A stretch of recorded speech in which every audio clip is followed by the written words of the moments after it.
Bonjour à tous. Donc maintenant on va changer de génération, c'est la génération suivante. Je vais vous parler de Rosalind Franklin et de sa contribution à la découverte de la double hélice d'ADN.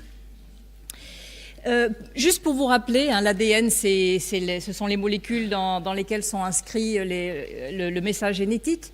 C'est donc les molécules de l'hérédité. Ce sont des molécules qui sont compactées à l'intérieur du noyau dans la cellule, qui s'organisent en chromosomes. Et on sait donc maintenant qu'à l'échelle atomique, cet ADN s'organise en double hélice, et ça va être l'objet de cette discussion.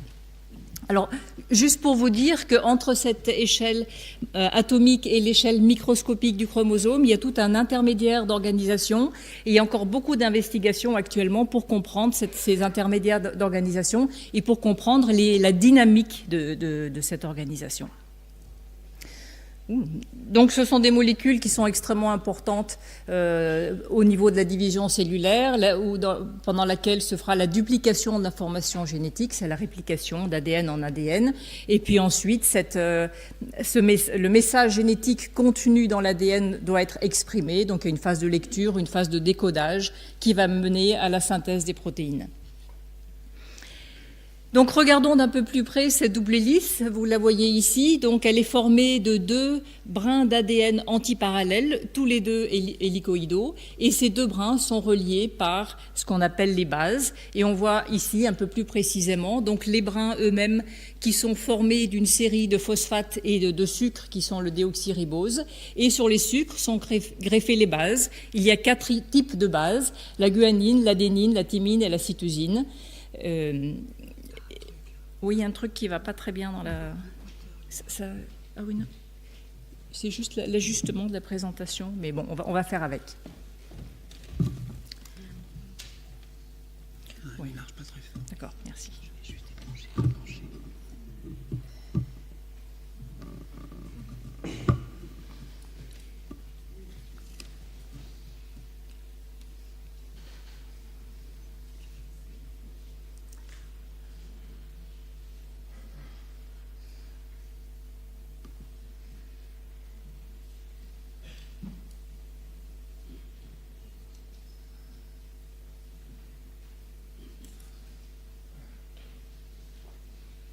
Merci. Oui, ça va. Super, merci. Donc, cette double hélice, tout le monde sait qu'elle a été découverte par Watson et Crick, c'est l'histoire qui nous le dit. C'est la publication dans Nature de 1953. Et c'est une structure extrêmement simple, extrêmement belle. Et Watson et Crick ont tout de suite compris l'importance de cette structure. Et dans cette publication, donc c'est le seul schéma qu'on voit dans leur publication, c'est une publication d'à peine une page. Et la première phrase qu'ils écrivent, c'est « Nous souhaitons suggérer la structure de l'ADN. Cette structure présente des nouveautés qui ont un intérêt biologique considérable. » Donc, ils ont tout de suite compris l'intérêt. Et d'où venait cet intérêt? Si on regarde un peu plus près, au niveau de la réplication, par exemple, l'intérêt de cette structure, c'est qu'elle est faite d'une armature qui est faite de liaisons fortes, qui sont les liaisons covalentes qui relient les phosphates et les sucres. Ce sont des liaisons pratiquement indestructibles. Il faut une quantité d'énergie énorme pour les détruire. Et la liaison entre ces deux brins est faite par des liaisons faibles, des liaisons hydrogènes, qui sont donc assez faciles à faire et à défaire. Et c'est donc ça tout l'intérêt, donc un peu comme une fermeture éclair. On peut l'ouvrir et la refermer, et en l'ouvrant, on peut générer un nouveau brin d'ADN en face qui va se faire en emmenant ces nucléotides seuls qui vont se lier de façon... par ces liaisons hydrogènes aux nucléotides complémentaires en face. Et puis, il y a une machinerie qui va catalyser la formation du brin. Et donc, cette structure expliquait de façon extrêmement simple la réplication. Ça explique également, et ça c'est arrivé plus tard, le mécanisme de décodage et de traduction. Et ça, donc, vraiment, ça explique des aspects fondamentaux de la vie, mais ça a aussi des applications en biotechnologie parce qu'on peut jouer maintenant sur ces interactions et les faire et les défaire comme on veut. Donc, cette découverte phénoménale, Crick a dit, ils ont découvert le secret de la vie. a été l'objet du prix Nobel de physiologie ou médecine en 1962, et ce prix Nobel a été attribué à Francis Crick, James Watson et Maurice Wilkins. Jusque-là, tout va bien pour le grand public, hein, on accepte. Et en 68 paraît le livre La double hélice de Watson. Et là, les choses se compliquent. Et avant même la parution du livre, Watson, qui a écrit son manuscrit, l'a proposé à Harvard University Press, et Harvard University Press a voulu avoir une critique du livre par les principaux personnages qui étaient décrits dans ce livre pour être sûr que cette histoire de la découverte de l'ADN corresponde à la réalité. Crick a été consulté, visiblement il a été consulté 2 fois, et après une deuxième lecture, il écrit une lettre incendiaire à Watson, et voici quelques extraits. Alors j'ai bien aimé cet extrait-là. Votre vue de l'histoire est celle qu'on trouve dans les magazines féminins de plus basse catégorie. Alors je trouve que cette citation est bien adaptée à cette séance ici, vous pouvez voir, c'est vraiment l'insulte suprême. Un peu plus loin, il écrit je suis d'accord que votre livre est complètement sans précédent, mais ce n'est pas quelque chose en soi qui le rend acceptable. Certainement, il donne quelque chose qui n'a jamais été fait autrement, c'est-à-dire un ensemble de ragots insipides sur le passé. Il n'illumine absolument pas le processus de découverte scientifique, il le distord grossièrement. Et un peu plus loin, il critique la façon subjective de décrire les personnages qui ont été les acteurs de cette découverte. Et en particulier, il écrit, par exemple, le ton utilisé pour décrire le travail de Rosalind dans l'épilogue est tout à fait raisonnable, mais contraste ridiculeusement avec la description faite dans le texte lui-même. Donc en fait, il fait une description absolument lamentable de Rosalind, et on reviendra un peu dessus plus tard. Mais en fait, la lettre, quand même, c'est une critique majeure envers sa propre description à lui et son comportement à lui, qu'il trouve pas du tout adapté. Et Wilkins, Bragg et Pauling, qui ont été également consultés, ont exactement les mêmes critiques. Donc Harvard University Press décide de ne pas publier le livre, et il va donc Watson va chez un autre éditeur, et le livre sort. Et voici quelques qualificatifs utilisés par Watson à propos de Rosalind Franklin. C'est une personne non intéressante, belligérante, c'est un esprit vif et borné. Son habillement reflète toute l'imagination d'une adolescente anglaise en chaussettes bleues. Et on pourrait en citer d'autres comme ça, mais typiquement, c'est le genre de critique qu'il peut faire envers Rosalind Franklin. Ce livre, du coup, comme il sort, énerve énormément les gens qui ont connu Rosalind Franklin et sa famille. Et en particulier, Rosalind Franklin avait une amie qui est Anne Serre, qui est tellement énervée qu'elle décide de contre-attaquer. Et elle mène 5 années d'enquête pour démonter et pour prouver quelle était la contribution de Rosalind dans ce travail. Et je vous conseille à tous de lire ce livre qui est paru en 1975, qui s'appelle Rosalind Franklin and DNA. C'est un livre qui est mené vraiment à la façon d'une enquête journalistique, où elle va vraiment analyser tous les faits avec les dates précises. Elle va aller interviewer toutes les personnes, vraiment toutes. Elle leur écrit des lettres et elle donne tous ces résultats dans le livre, ce qui fait qu'on arrive à bien comprendre et on a une certaine assurance aussi que ce qu'elle écrit est réel. Donc on va parcourir un petit peu ensemble et voir comment la structure de l'ADN a été déterminée. Donc juste pour parler rapidement de la carrière de Rosalind Franklin. Donc Rosalind Franklin est issue d'une famille assez aisée qui travaillait beaucoup dans le social. Elle présente des capacités très précoces en mathématiques. Alors peut-être qu'elle a joué avec des polytopes réguliers. Et donc elle est envoyée dans une école, le St. Paul's Girls' School, qui est la seule école à Londres où on enseigne de la physique et de la chimie aux jeunes filles. Et ensuite, elle va au Newham College et elle rentre à l'université de Cambridge pour faire des études de physique-chimie. Alors, ce n'est pas tant qu'elle a été poussée par sa famille, son père ne comprenait pas bien cet intérêt pour la science, Et de façon générale, il ne comprenait pas bien, il ne voyait pas l'utilité d'études professionnelles pour une femme.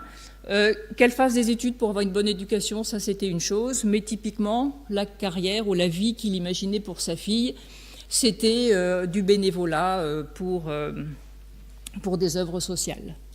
Ce à quoi sa fille lui répondait que sa contribution, elle, à améliorer la condition humaine, c'était de faire de la science, ce qui était tout à fait raisonnable. Alors, elle arrive à Cambridge, et vous voyez, ce sont les années de la guerre, et donc elle est un petit peu déçue parce que les grands profs de Cambridge ne sont pas là, ils sont tous occupés par le travail important qui va contribuer à la défense de l'Angleterre, donc ils font tous de la recherche qui est destinée à cet effort de guerre. Et elle-même, lorsqu'elle s'engage dans son travail de doctorat, veut participer à cet effort, et donc elle travaille sur la chimie physique du carbone, et qui était un sujet important, et ses travaux lui permettent de soutenir un doctorat dans les années 45. Cette institution, le British Coal Utilisation Research Association, était quelque chose d'assez récent apparemment. Et du coup, c'était un assemblage de jeunes chercheurs, tous extrêmement enthousiastes. C'était un petit peu désorganisé, mais extrêmement motivant. Et c'est un travail où elle a vraiment très bien réussi. Elle a eu un certain nombre de publications qui proviennent de ce travail. Alors, ce que je voudrais dire aussi, c'est que pendant cette période à Cambridge, elle a fait la connaissance d'une jeune chercheuse française, Adrienne Veil, qui a échappé à Paris. C'était une chercheuse juive, donc qui a fui Paris à la dernière minute avec sa fille. Elle a été aidée par une association dont le père de Rosalind s'occupait. Rosalind s'est liée d'amitié avec cette jeune personne.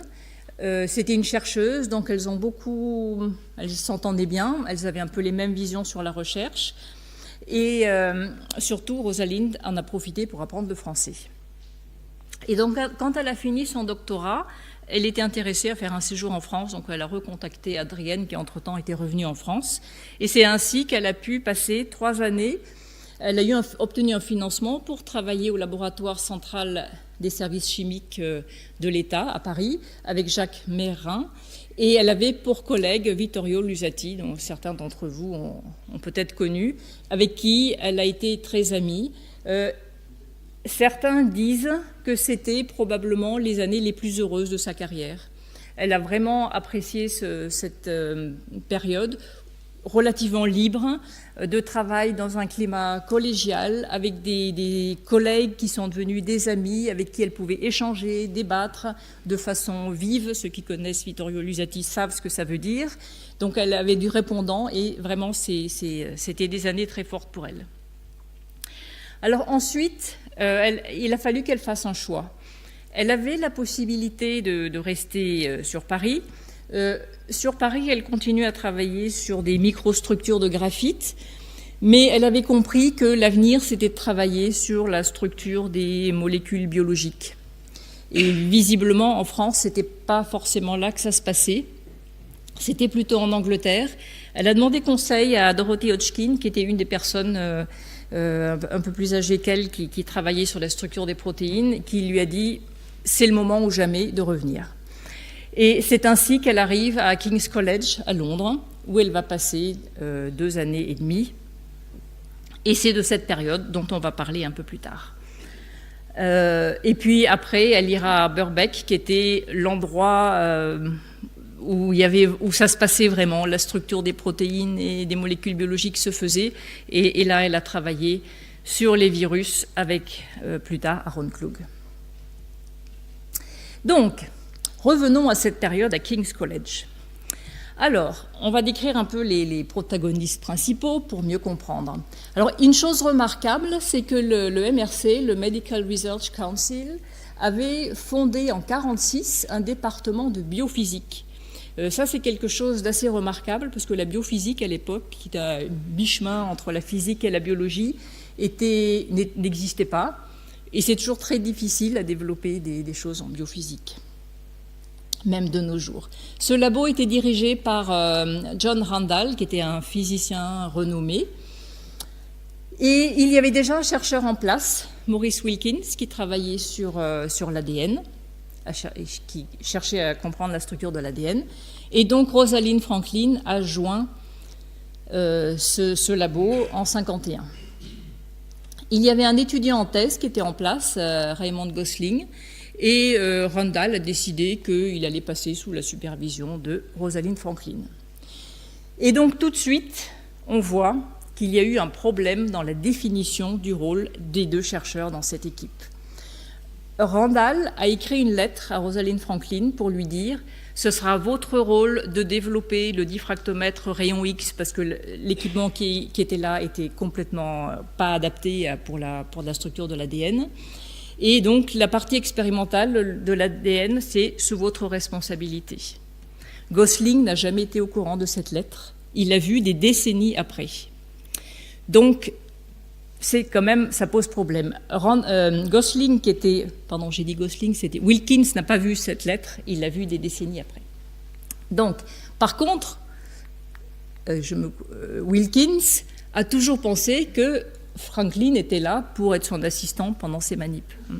Donc, vous voyez ce problème où clairement le directeur du labo n'a pas joué son rôle comme il faut. Et on dit que dès les premiers instants, les deux chercheurs se sont détestés. Donc ça a démarré un peu mal. J'ai oublié de préciser aussi que King's College était un petit peu particulier parce qu'il y avait un restaurant pour les professeurs et les chercheurs qui était réservé aux hommes. Les femmes chercheurs ou professeurs n'y avaient pas accès et allaient manger au Resto U avec les étudiants. Donc en termes d'intégration, c'est pas terrible et visiblement ça a été un choc brutal le passage du labo à Paris à ce labo de King's College. Donc les autres protagonistes. Alors en 50, Wilkins a assisté à un congrès à Naples. Il a présenté un de ses clichés de diffraction d'ADN qui est ici, qui a beaucoup intéressé Watson, qui participait à ce congrès et qui, lui, était un biologiste et qui pensait que la génétique, enfin l'étude de l'ADN, c'était l'avenir, et il avait raison. Et il est rentré en contact avec Wilkins avec l'idée de venir travailler dans son labo et de lui arranger un séminaire pour qu'il puisse se faire connaître. Et Wilkins n'a pas du tout été réceptif à ça. Du coup, Watson est allé voir à Cambridge, a fait la connaissance de Crick, et ils ont fait affaire ensemble, et du coup, Watson s'est installé à Cambridge. Donc, à Cambridge, il y avait donc une équipe, Watson et Crick, qui était dans l'unité de biologie moléculaire qui était dirigée par Max Perutz, et tout ça se passait dans le laboratoire du Cavendish, qui était sous la direction de Lawrence Bragg.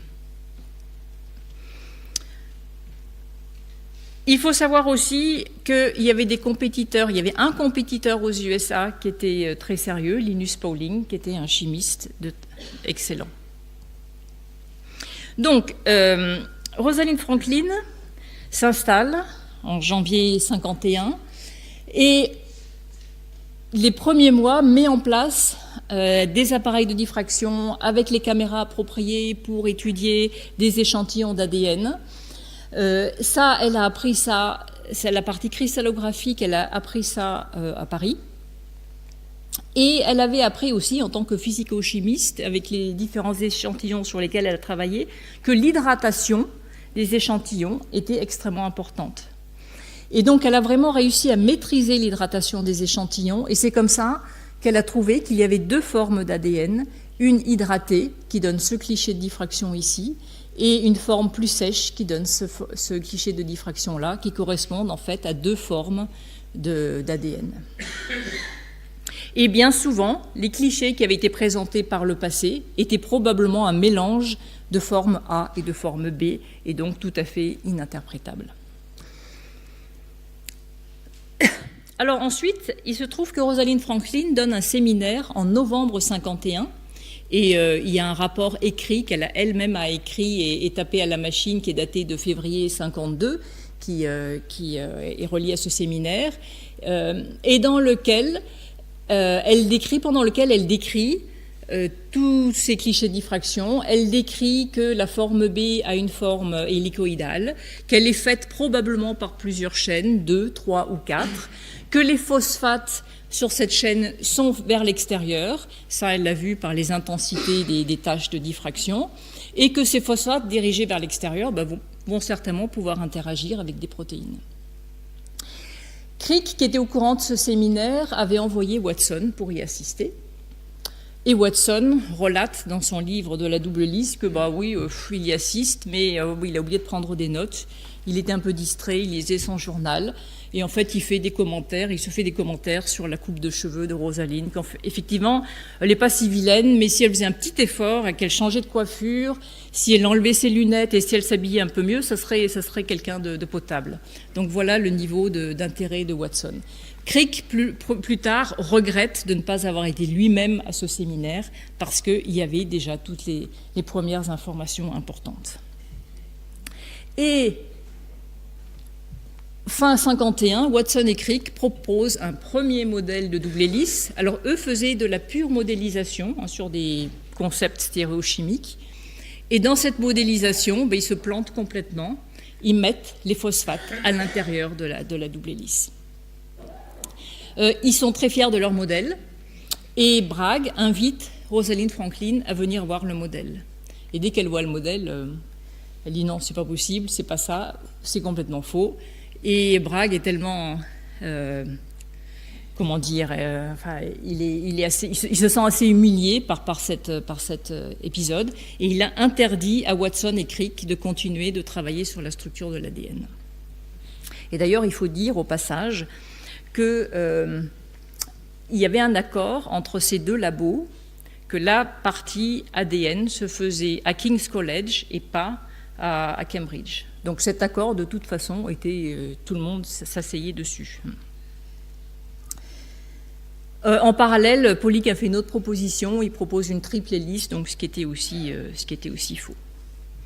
Donc Rosalind Franklin continue d'améliorer son travail expérimental et arrive, après en gros 1 an et demi de travail intense, à ce cliché qu'on appelle le cliché 51.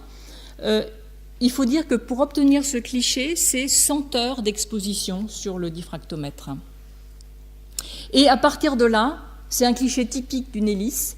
Il y a toutes les informations qu'on veut sur les distances de répétition, le pas de l'hélice, le nombre d'éléments par pas d'hélice.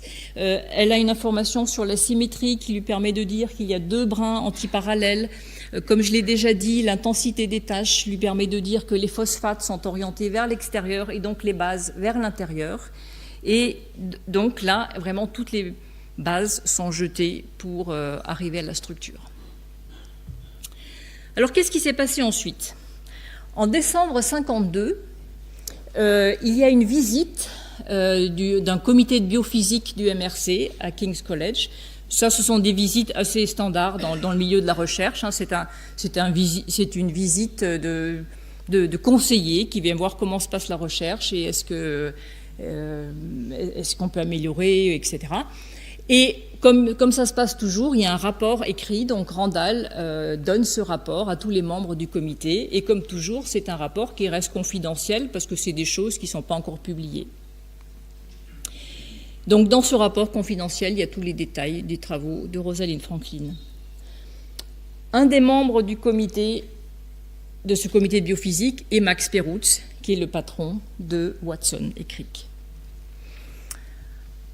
En février 1953, Watson va rendre une visite à Wilkins. Ils s'entendent assez bien apparemment, et Wilkins lui montre le fameux cliché. Alors que ce n'est pas son cliché à lui, c'est le cliché de Rosalind Franklin. Il le montre à Watson, qui immédiatement comprend l'intérêt de ce cliché. Il rentre chez lui et la petite histoire dit que dans le train, il a redessiné le cliché sur son journal pour bien se le remémorer.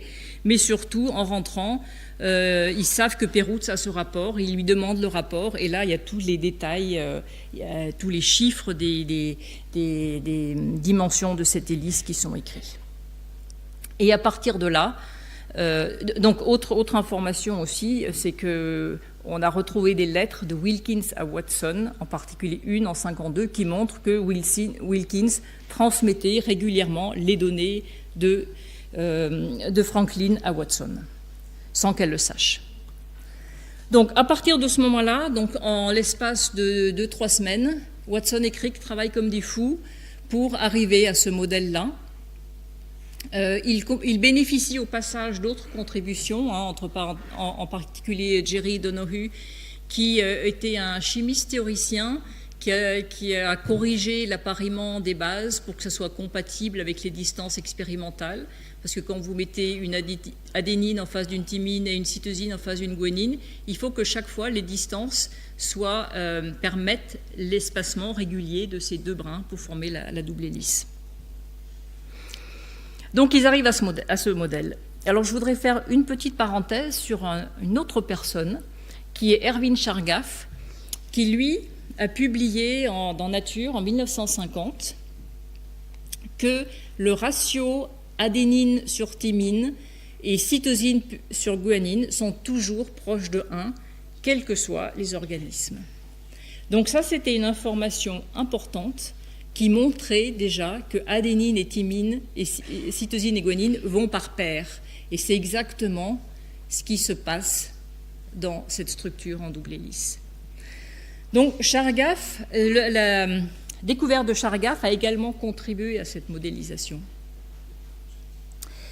Chargaff a été très amer par la suite de ne pas avoir été associé au prix Nobel. Il s'est beaucoup battu et je crois qu'il a assez mal fini sa carrière avec ça. Mais ça, c'est un autre sujet et on n'ira pas plus loin sur Chargaff ici. Donc, revenons à cette fameuse publication dans Nature. Il se trouve que dans le même numéro de Nature, il y a 2 autres publications qui suivent la première. Une de Wilkins, Stokes et Wilson, qui sont deux collaborateurs de Wilkins, et la troisième de Franklin et Gosling. Et dans cette troisième publication, il y a le fameux cliché de diffraction. Et qu'est-ce qu'on trouve dans la publication de Watson et Crick?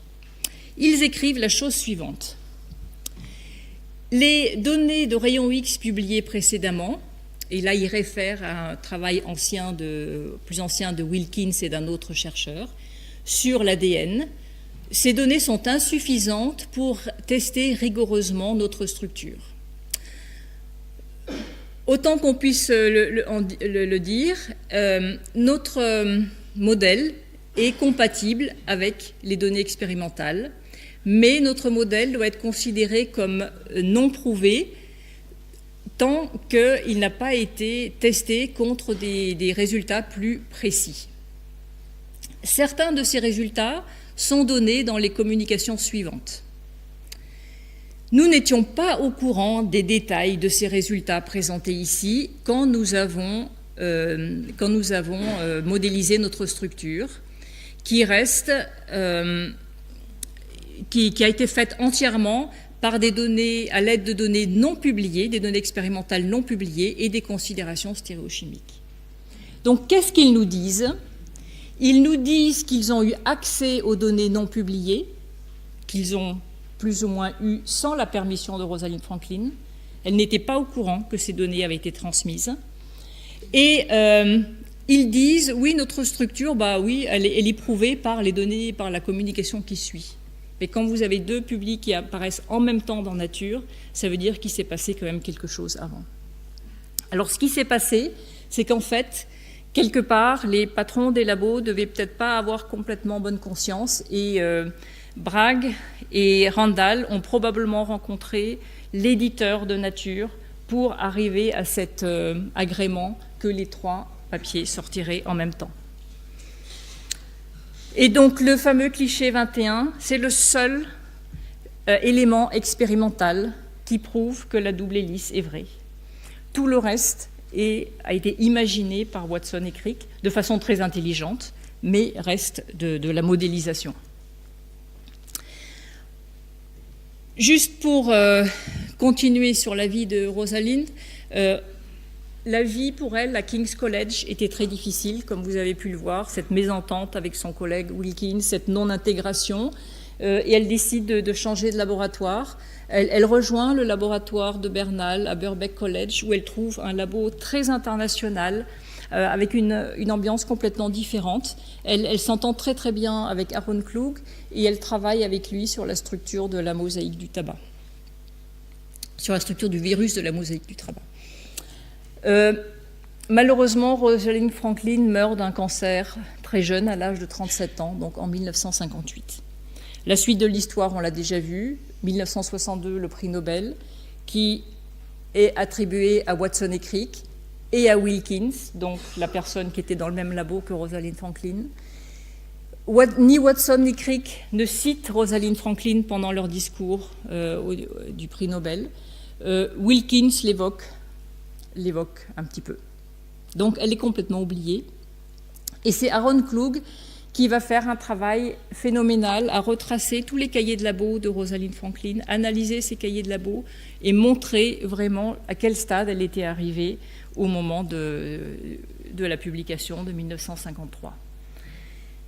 Donc ensuite la publication du livre de Watson qui a ouvert les yeux à un certain nombre de gens, et le livre d'Anser en 1975. Donc les faits sont mieux connus, mais certaines idées persistent. Alors, quelles sont les questions ouvertes après tout ça? Est-ce qu'on peut imaginer un autre scénario?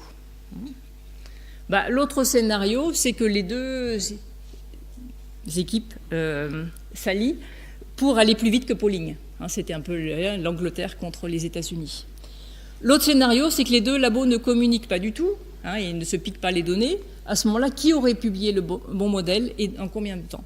Là, Crick a été interviewé sur ce point-là. Il a eu deux réponses différentes en fonction du temps. Quand Anser l'a interviewé dans les années 70, il a dit « Rosalind Franklin était très près du résultat. Peut-être une semaine, peut-être 3 semaines, peut-être 3 mois, mais typiquement, c'est l'ordre de grandeur. » Quand il a été interviewé vers la fin de sa vie, il a dit « Non, elle n'y serait jamais arrivée. » Donc, l'histoire s'oublie un petit peu. Ensuite, on peut réfléchir sur quel est le bon modèle de la recherche, collaboration ou compétition. Ça, on pourra peut-être y revenir plus tard. Les rôles des directeurs, je crois que là, franchement, il y a eu ce problème de Randall, qui a eu une mauvaise communication au sein de son labo. Bragg n'a pas non plus eu une très bonne attitude, puisque initialement il y avait un accord entre les deux labos que Cambridge ne devait pas travailler sur l'ADN, et visiblement cet accord a été rompu sans que King's College n'ait été informé de ça. Donc le pire, c'est d'avoir des compétiteurs proches que vous ne connaissez pas. Ça, c'est le plus difficile à gérer. Et la dernière question à laquelle je vous laisse réfléchir, c'est Rosalind Franklin aurait-elle mérité le prix Nobel? Et là-dessus, je vais m'arrêter, et vous avez ici les sources que j'ai utilisées, principalement le livre d'Anser, qui est vraiment très très bien. J'ai trouvé pas mal de documents sur Internet. Méfiez-vous d'Internet parce que les dates ne sont pas toujours précises, et comme tout s'est passé pendant 2 ans, les dates ont une importance énorme pour comprendre qui a fait quoi et quand ça s'est fait. Et voilà, avec ça, je vous remercie pour votre attention.